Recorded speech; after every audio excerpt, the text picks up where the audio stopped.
الدولية والأمم المتحدة ووسائل الإعلام وأصدقاء الشعب الفلسطيني. Vakti çoktan gelmiştir.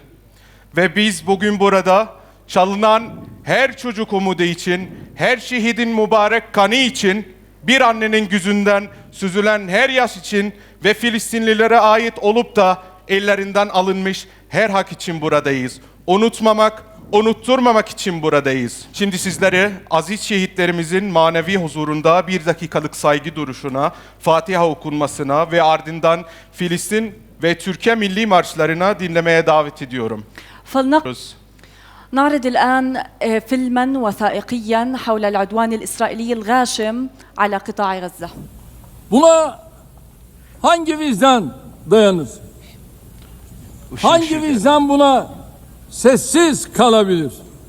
Je déclare que la France reconnaît aujourd'hui l'État de Palestine. That the United Kingdom formally recognizes the state of Palestine. Australia recognised the state of Palestine.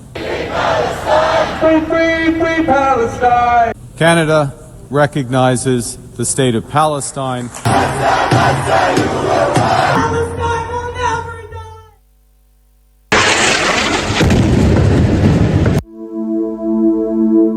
In the heart of Gaza, silence tells a story louder than any voice. Streets, once alive with laughter, now lie shattered. Allah'ın selamı, rahmeti, bereketi üzeriniz olsun.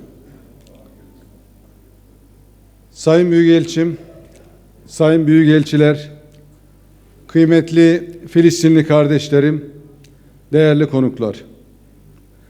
Sizleri Filistin halkıyla dayanışma günü vesilesiyle hürmetle, muhabbetle selamlıyorum. İçinde bulunduğumuz dönem, uluslararası toplumun Filistin halkıyla dayanışmasını en yüksek düzeyde tutmasını gerektirmektedir.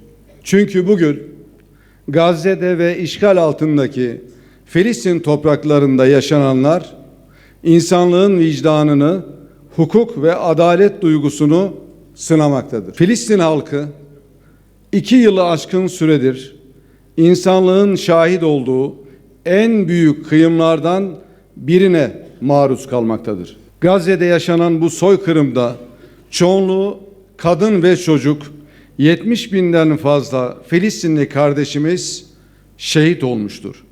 Şehitlerimize Allah'tan rahmet diliyorum. Rabbim onları şehadetleriyle aziz, bizleri de onların davasına sadakatimizle bahtiyar eylesin. İsrail, 10 binlerce Filistinli kardeşimizi yaralamış ve sakat bırakmıştır. Binlerce evladımız yetim veya öksüz kalmıştır. 2 milyona yakın kardeşimiz evlerinden, yurtlarından koparılmıştır. Gazze'nin alt ve üst yapısının %80'inden fazlası tahrip edilmiştir. Kıymetli misafirler, İsrail'in saldırıları ve mezalimi sadece Gazze ile sınırlı kalmamıştır. İsrail hükümetinin ilk kıblemiz Mescid-i Aksa'ya yönelik saldırıları ve provokasyonları artarak devam etmektedir. Bizim için Kudüs, Hazreti Ömer'in adalet mirasıdır. Selahaddin Eyyubi'nin emaneti, ecdadımızın asırlar boyunca emanet bilip baş tacı ettiği kutlu belgedir. Batı Şeria'da da İsrail saldırıları ve yerleşimci terörü devam etmektedir. İsrail hükümeti tarafından uluslararası hukuka aykırı bir şekilde yasa dışı yerleşimler desteklenmekte, Filistin halkına yönelik saldırılarını artırmaktadır. İsrail'in saldırganlığı Lübnan, Suriye, İran, Katar'a da sıçramıştır. İsrail'in yayılmacı politikaları sadece Filistin'i değil, bölgemizin huzur ve güvenliğini, küresel barışı tehdit etmektedir.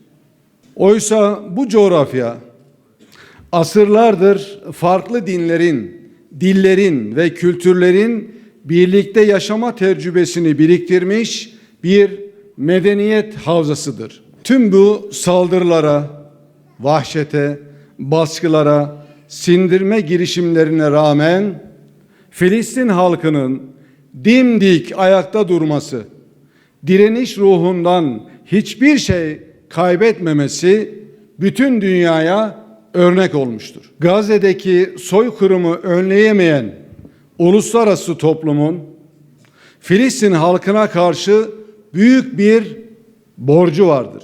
Dünya Gazze'de kalıcı barışı ve yeniden imarı sağlamak için daha güçlü ve samimi bir irade ortaya koymalıdır. İsrail'in Filistin'deki işgal ve ilhak uygulamalarına karşı çıkmalı, Filistin halkının bir an evvel özgürlüğüne kavuşması için samimi gayretlerini artırmalıdır. Filistin meselesi artık ertelenebilir, ötelenebilir bir mesele değildir. Saygıdeğer misafirler, ülkemiz ikili ve çok taraflı platformlarda Filistin davasının haklılığını, Filistin halkının güvenliği ve refahı için çabalarını aralıksız olarak sürdürmektedir.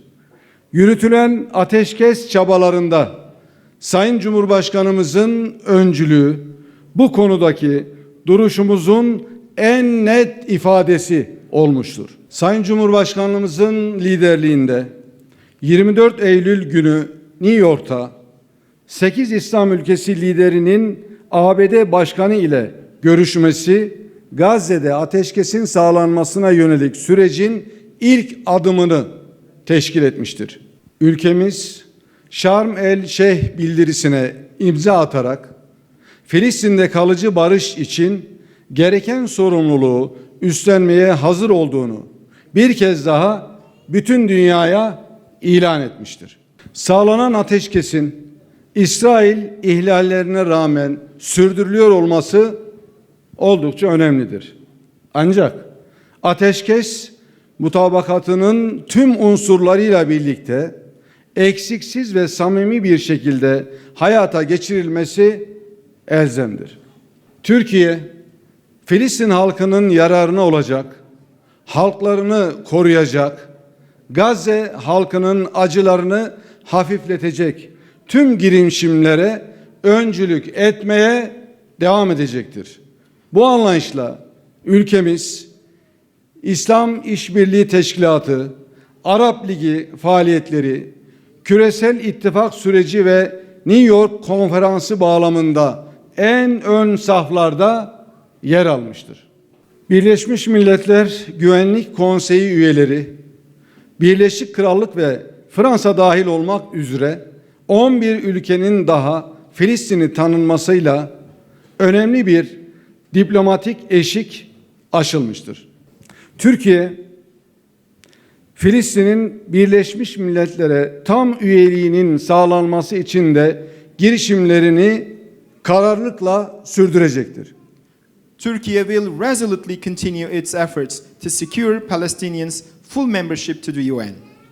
Bu diplomatik mücadele, sahadaki mücadelenin tamamlayıcı bir parçasıdır. Gazze'ye insani yardım sağlamaya yönelik faaliyetlerimiz de aralıksız devam etmektedir. Son olarak 18. iyilik gemimiz El Arish limanına ulaşmıştır.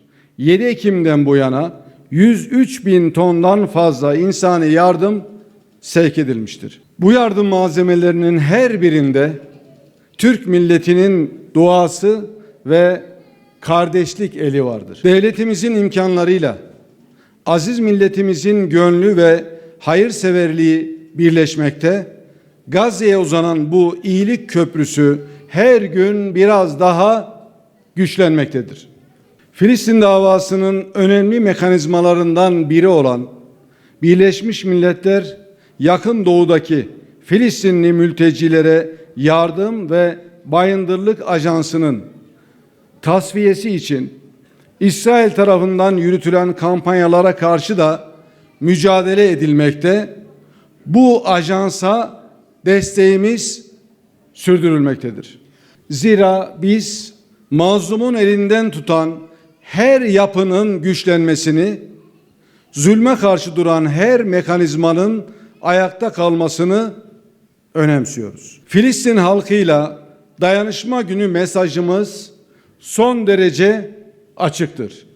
Türkiye, dün olduğu gibi bugün de, yarın da Filistin halkının yanında olacaktır. Filistin halkı özgürlüğüne kavuşuncaya, bağımsız, egemen, toprak bütünlüğüne haiz 1967 sınırlarında başkenti Doğu Kudüs olan Filistin devleti kuruluncaya kadar sebat ve sabırla yol almaya devam edecektir. Bu bizim için sadece bir dış politika tercihi değil, tarihimize, inancımıza, vicdanımıza karşı bir sorumluluktur. Türkiye olarak refah, istikrar ve barış çağrılarımızı güçlü bir şekilde dile getirmeye devam edeceğiz. Filistin'de adil bir çözüm, bölgemizde istikrarın, barışın ve refahın kapısını Allah'ın izniyle aralayacaktır. İki devletli çözümün zemin kazanması ve Filistin devletinin tanınması hususu gündemimizin en üst sırasında yerini koruyacaktır. Bu duygu ve düşüncelerle Gazze'li yetimlerin gözlerinden, Kudüslü annelerin dualarından, Batı Şeria'daki gençlerin direniş ruhundan bize ulaşan bütün mesajları yüreğimizden hissederek milletimizin sevgi, muhabbet ve selamlarını Filistinli kardeşlerimize iletiyoruz. With these feelings and thoughts in our hearts, all the messages that reach us from the eyes of the orphans of Gaza, the prayers of the mothers in Jerusalem, and the spirit of resistance of the young people of the West Bank, I convey the love, affection, and the greetings of our nation to our Palestinian brothers and sisters. Ve sizleri tekrar hürmetle, muhabbetle selamlıyorum.